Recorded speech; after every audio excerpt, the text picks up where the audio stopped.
continuing with my quest to review all of Kevin Smith's movies, from Clerks all the way to his latest film, Tusk, here I am reviewing his third film, Chasing Amy. So Chasing Amy is about a comic book artist named Holden McNeil, played by Ben Affleck, who falls in love with a fellow comic book writer and artist, Alyssa Jones, played by Joy Lauren Adams. Holden and his best friend Banky Edwards, played by Jason Lee, they both write and sketch their own comic book called Blunt Man and Chronic. And those two heroes bear a strange resemblance to two very specific stoners. But then Holden finds out that Alyssa is actually a lesbian, but that doesn't really stop him from at least getting close to her.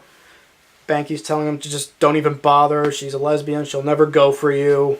But as Holden and Alyssa grow closer, things take an unexpected turn. After Mallrats crashed and burned at the box office, Kevin Smith pretty much went back to the drawing board and started writing something that he thought would get people to take him more seriously.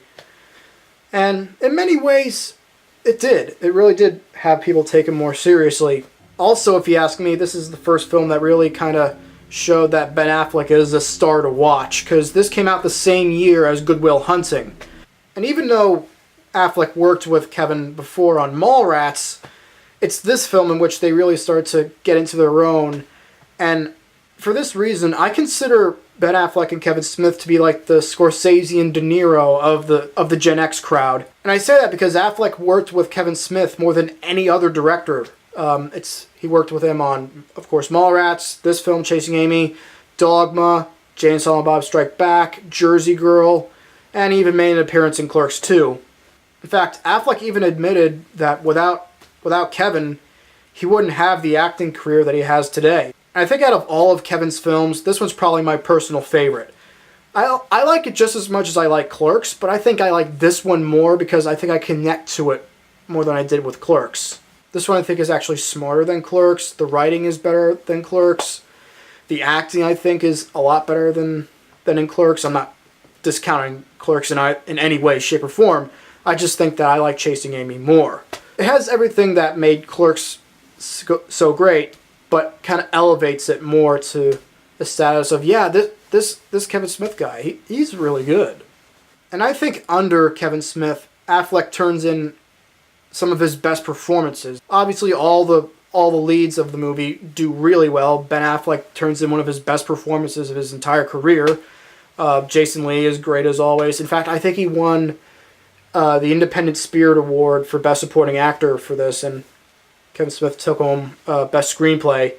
I think Joy Lauren Adams was actually even nominated for a Golden Globe for Best Actress, Musical, or Comedy. But to me, the two best actors in this movie are Affleck and Joy Lauren Adams. These two work brilliantly together. I mean, you really fall for her character in the same way that Ben Affleck's character falls for her as well. And I credit that to her acting, to Smith's direction, and to his writing as well. This film, to me, it's just so beautifully written. Again, I could never write dialogue as good as Kevin Smith. And this film further solidifies that no one could write dialogue as good as Kevin Smith. It's like, to me, on like the pedestal of like the best writers for dialogue nowadays, it's Quentin Tarantino and Kevin Smith. And this film really, really solidifies that. In fact, here's a funny story. When Smith submitted his script to the folks at Miramax, they liked it, and he said they had 3 actors in mind for the main leads, Affleck, Adams, and Lee. Miramax had different ideas, because they wanted bigger actors for this, because at that time, Ben Affleck, Joy Lauren Adams, and Jason Lee, they weren't well known at that point. In fact, the people that they wanted, and I'm not kidding here, this is true. The studio wanted for the main leads of Holden, Alyssa, and Banky, David Schwimmer, Drew Barrymore, and Jon Stewart. I am not kidding. That's who they wanted. And Smith didn't want that. He wanted to cast his friends as these 3 characters as the main leads. So he went to Harvey Weinstein, the head of Miramax, and he said, look, I really want to make this movie with these 3 people because I wrote the movie with them in mind. And he said instead of the $3 million that he was originally going to get with the famous people, he said, instead of that, if you give me $200,000, I can make the movie the way I want it with my cast. And Mr. Weinstein replied, 200? I'll give you 250,000. Smith agreed to it. He went back to his producer, Scott Mosier, and he said, all right, we got the budget for Chasing Amy. He's like, all right, great. How much is it? And he said, $250,000.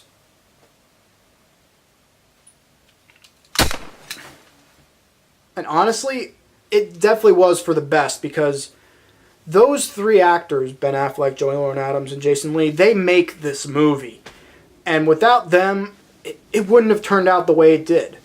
And this movie contains some of my favorite lines of dialogue in a movie of all time, in terms of just how well written it is.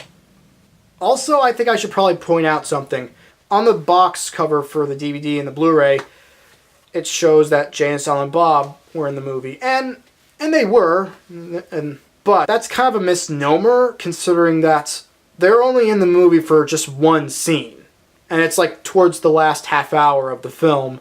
But surprisingly, it's that one scene that is one of the best things about the movie, because I think the fact that they only appeared in the movie once is a benefit in the movie's honor, because I think without them being incredibly involved in the film, it might have hurt its chances of getting more critical recognition. Now, I'm not discounting Jay and Silent Bob. I love those characters. It's just, I think for the overall tone of the movie, having them in it most of the time, I don't think it would have worked. But like I said, that one scene is one of the best parts of the movie. And it has Silent Bob's best moment, if you ask me. So in conclusion, I really like Chasing Amy. It is definitely one of my favorite movies of all time. And it's probably my favorite Kevin Smith movie of all time, with fantastic performances from all of its leads, fantastic writing, really great cinematography from David Klein, really great direction from Kevin Smith. This movie, it's so underrated in my opinion that I'm surprised it didn't get as much attention nowadays as it did back then, because it really is one of the best independent films of the 1990s, by far. So what do you think? Have you seen Chasing Amy yet? If you have, let me know what you thought about it in the comments below. Do you like it? Do you not like it? And if you like what you saw here, then feel free to press the like button, add this video to your favorites, and heck, subscribe if you want. And stay tuned for my next Kevin Smith review of what is probably one of his more controversial films, Dogma. So until next time, this is Marc Aquino saying, there's very little market for hearts and flowers in the spandex-clad, big pecs, big tits, big guns field.